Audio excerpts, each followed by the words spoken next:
Good morning students, আমার চ্যানেলে তোমাদের সবাইকে স্বাগত। আজকে তোমাদের সাথে আলোচনা করব জেনারেল অ্যাওয়ারনেস অ্যান্ড জেনারেল নলেজের 169তম পর্ব নিয়ে। তো আগের পর্বগুলির মতোই আজকের পর্বটিও খুবই গুরুত্বপূর্ণ হতে চলেছে, বিশেষ করে যারা কেপি কনস্টেবল এবং ডাব্লিউবিপি কনস্টেবল পরীক্ষা দিচ্ছ 2024-এ। তো প্রতিদিন ঠিক সকাল 6টায় আমি তোমাদেরকে এই পর্বটি করিয়ে থাকি। তো অবশ্যই সকলে যুক্ত হয়ে যাবে এই সময়। সমস্ত আপকামিং পরীক্ষার জন্যই এই পর্বটি উপকৃত হবে, যেমন KP constable, WBP constable, clerkship, miscellaneous, SI, সমস্ত পরীক্ষাগুলিতেই। তো চলো আজকের ক্লাসটি শুরু করা যাক। তোমাদের প্রথম প্রশ্ন হলো, ভারতীয় সংবিধানে বর্ণিত মৌলিক অধিকারের মধ্যে কোন অধিকারটি প্রথমে ব্যবহৃত হয়েছে? খুবই ইম্পর্টেন্ট কোশ্চেন। ভারতীয় সংবিধানে বর্ণিত মৌলিক অধিকারের মধ্যে কোন অধিকারটি প্রথমে ব্যবহৃত হয়েছে? সঠিক উত্তর অপশন এ, সাম্যের অধিকার। কোষ গঠন অধ্যয়ন বলা হয় কোনটিকে? খুবই গুরুত্বপূর্ণ একটি কোশ্চেন। কেপি কনস্টেবল এবং ডাব্লিউবিপি কনস্টেবল সহ সমস্ত পরীক্ষাগুলিতেই এই কোশ্চেনটি বহুবার এসেছে। কোষ গঠন অধ্যয়ন বলা হয় কোনটিকে? সঠিক উত্তর অপশন ডি, সাইটোলজিকে। সমস্ত অ্যাসিডে কোন উপাদানটি থাকে? 5টি স্টার দিয়ে রেখো। সমস্ত অ্যাসিডে কোন উপাদানটি থাকে? সঠিক উত্তর অপশন ডি, হাইড্রোজেন। এই কোশ্চেনটি রেলওয়ে বোর্ড 2017-তে কোনো একটি শিফটে করেছিল। নিম্নলিখিত কোষ অঙ্গগুলির মধ্যে কোনটি উদ্ভিদ কোষে অনুপস্থিত কিন্তু প্রাণী কোষে উপস্থিত? 5টি স্টারের জায়গায় তোমরা 10টি স্টার দিয়ে রেখো। নিম্নলিখিত কোষ অঙ্গগুলির মধ্যে কোনটি উদ্ভিদ কোষে অনুপস্থিত কিন্তু প্রাণী কোষে উপস্থিত? সঠিক উত্তর অপশন বি, সেন্ট্রোজোম।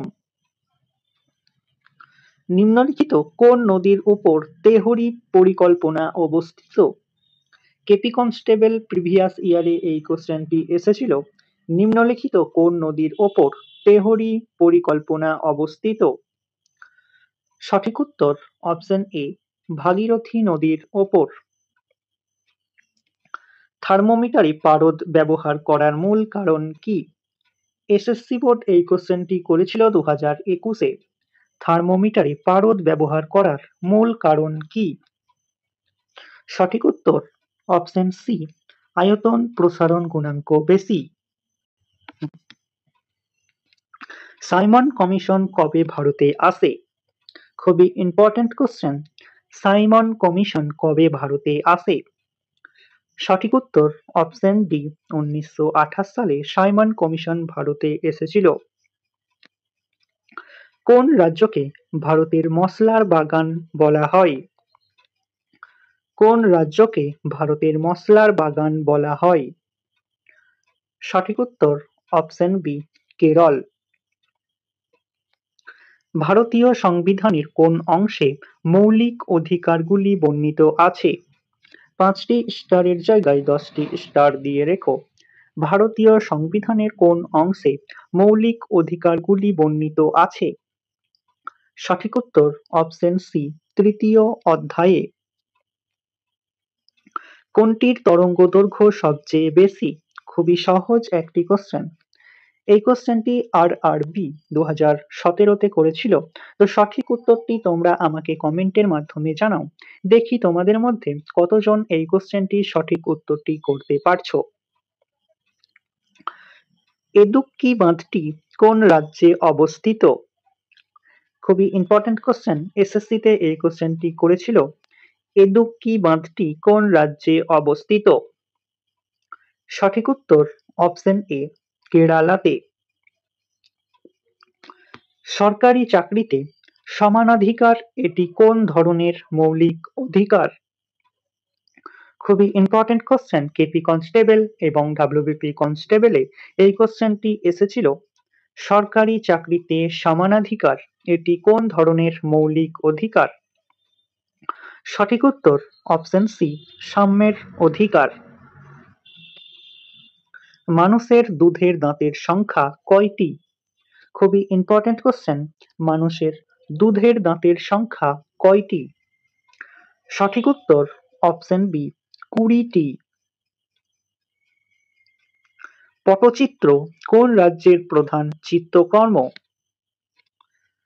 পটচিত্র কোন রাজ্যের প্রধান চিত্রকর্ম? সঠিক উত্তর অপশন এ, উড়িষ্যা। পশ্চিমবঙ্গের শ্রেষ্ঠ বাগিচা ফসল কোনটি? 5টি স্টার দিয়ে রেখো। পশ্চিমবঙ্গের শ্রেষ্ঠ বাগিচা ফসল কোনটি?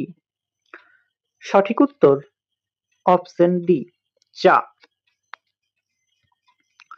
পশ্চিমবঙ্গের কোন জেলা সিল্ক শিল্পের জন্য বিখ্যাত? খুবই ইম্পর্ট্যান্ট কোশ্চেন। পশ্চিমবঙ্গের কোন জেলা সিল্ক শিল্পের জন্য বিখ্যাত? সঠিক উত্তর অপশন বি, মুর্শিদাবাদ। লোকসভার অধিবেশনে সভাপতিত্ব করেন কে?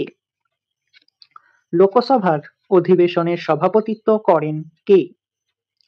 সঠিক উত্তর অপশন এ, লোকসভার অধ্যক্ষ। রাজ্যের বিশ্ববিদ্যালয়গুলির আচার্য কে? খুবই ইম্পর্ট্যান্ট কোশ্চেন। রাজ্যের বিশ্ববিদ্যালয়গুলির আচার্য কে? সঠিক উত্তর অপশন সি, রাজ্যপাল। আলেকজান্ডার ভারতে ছিলেন কতদিন ধরে? 5টি স্টার দিয়ে রেখো। WBCS এ এই কোশ্চেনটি এসেছিল। আলেকজান্ডার ভারতে ছিলেন কতদিন ধরে? সঠিক উত্তর অপশন ডি, 19 মাস ছিলেন। তো স্টুডেন্টস, এই ছিল তোমাদের আজকের ক্লাস। ক্লাসটি ভালো লাগলে বন্ধুদের সাথে শেয়ার করো। চ্যানেলে নতুন হয়ে থাকলে চ্যানেলটিকে সাবস্ক্রাইব করে পাশে থাকা বেল আইকন বাটনটি প্রেস করে রেখো ভিডিও নোটিফিকেশন সবার প্রথমে পেতে। তো দেখা হচ্ছে নেক্সট ক্লাসে। আজ এই পর্যন্তই। সবাই ভালো থেকো, সুস্থ থেকো। জয় হিন্দ, জয় ভারত।